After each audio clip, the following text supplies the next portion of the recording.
shanta unug way israacaysaa shanta unug way israacaysaa shanta unug way israacaysaa shanta unugna way israacaysaa say isu raacayaan waa noo soo socotaa ha iska wareerintaas marka shan ayaan rabnaa inaan maxaa la dhihi jiray aan u keeno ayagoo isugu xiran fahan kalan ku tusiinaa oo ka fudud kaas shantan unug waa isku bah shantan kalena waa isku bah shantan waa isku bah shantan isku haddii si kale u dhigno shantan waxay noqonaysaa shan unug oo isku xiran oo isku nolol ah macnaha noloshooda isku mid ah waa horena usoo sheegnay ummadda ilaahay siduu u qaybiyey inaan raacnaa fiican si cusub iyo si aan macnaha la garanayn haddii aan raacno waa ku lumaynaa haddeerna waa ku lurnay marka waxaan samaynaynaa unugyadii markaan shan isugu xirno sidaanan helaynaa unug kastaa goonigiisa u taagan yahay shan unug waa hal bahwadaag shan unug hal bahwadaag shan unug hal bahwadaag waxaa fahanka sii jilcin doono marka aan ayagoo caadi ah aan keenno fadlan ila soco maxaa la dhihi jira waxaan geli doonaa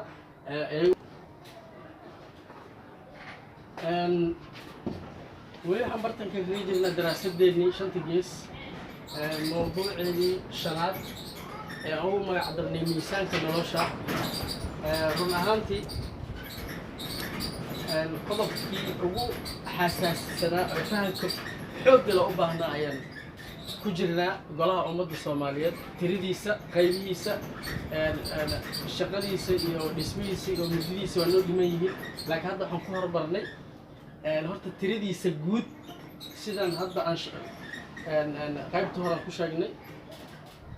marka hadda waxaan keennay tiradii aan keennay labaad macnaha markii la tiriyo inta waa 10 inta 10 markii la isku daro 20 waay 20 kan qaybood qayb kasta 5 ay u kala bixi doonaa sidaas darteed waxaan alifka ka dhigaynaa oo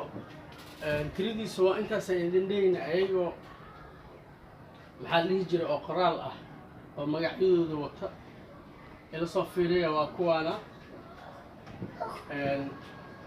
waxaan niri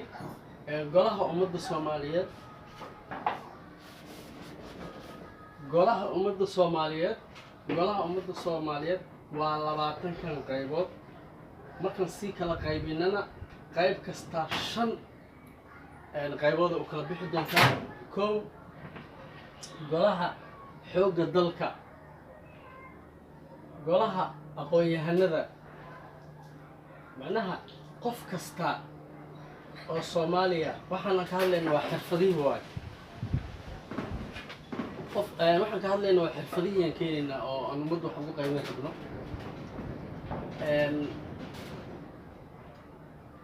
magac kastoo sheegnaa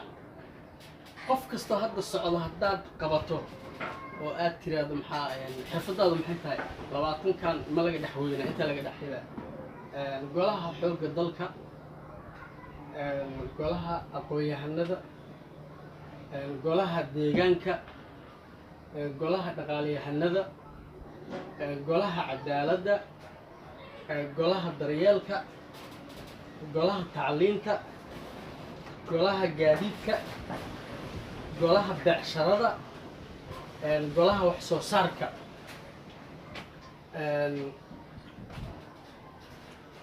golaha nimcooleyda golaha wariyaasha